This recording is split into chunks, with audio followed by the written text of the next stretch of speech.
White men really go into public steam rooms and just sit down on shared surfaces fully naked.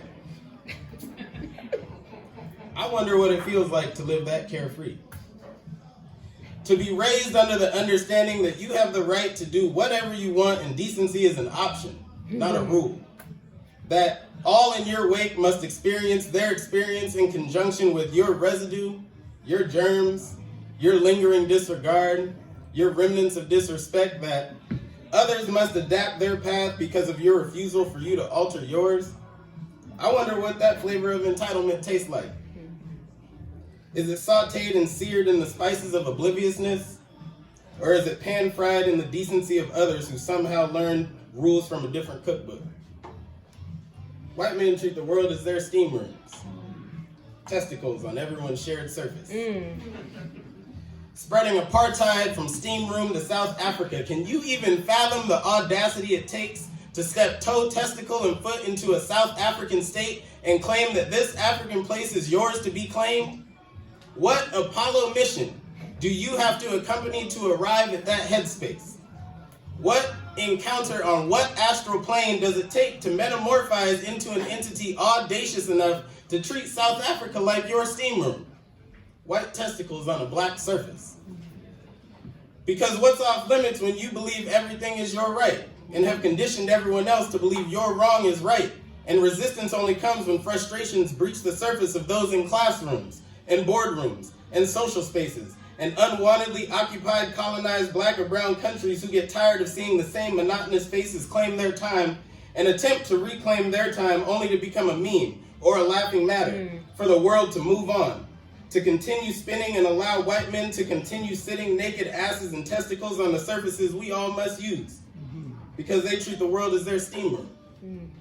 I wonder what it's like to live that carefree.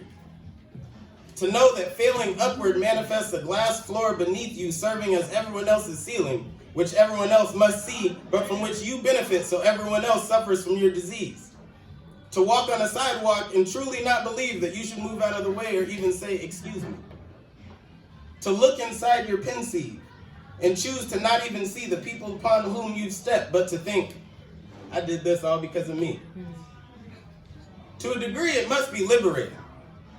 To truly feel that you are free, and that freedom means what it means, and that your presence is seen from every boardroom to TV screen. So your idea of what's allowed is dictated by what has come to be, like who is even seen as making the rules, because aside from an 8-year blip, the only person ever seen in that Oval Office is you.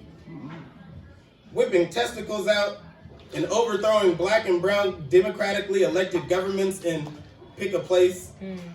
Then sustaining audacity to claim such terrorism as heroism, while your testicular ventures create the very refugees you refuse and shame.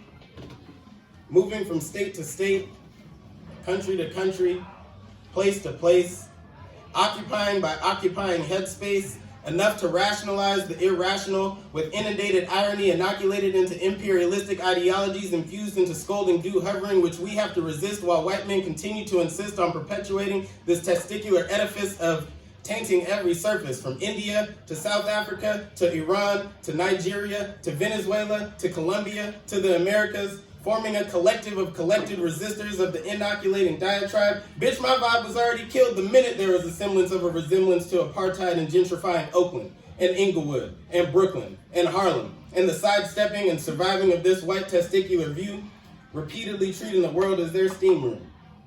Testicles on everyone else's surfaces. Holla!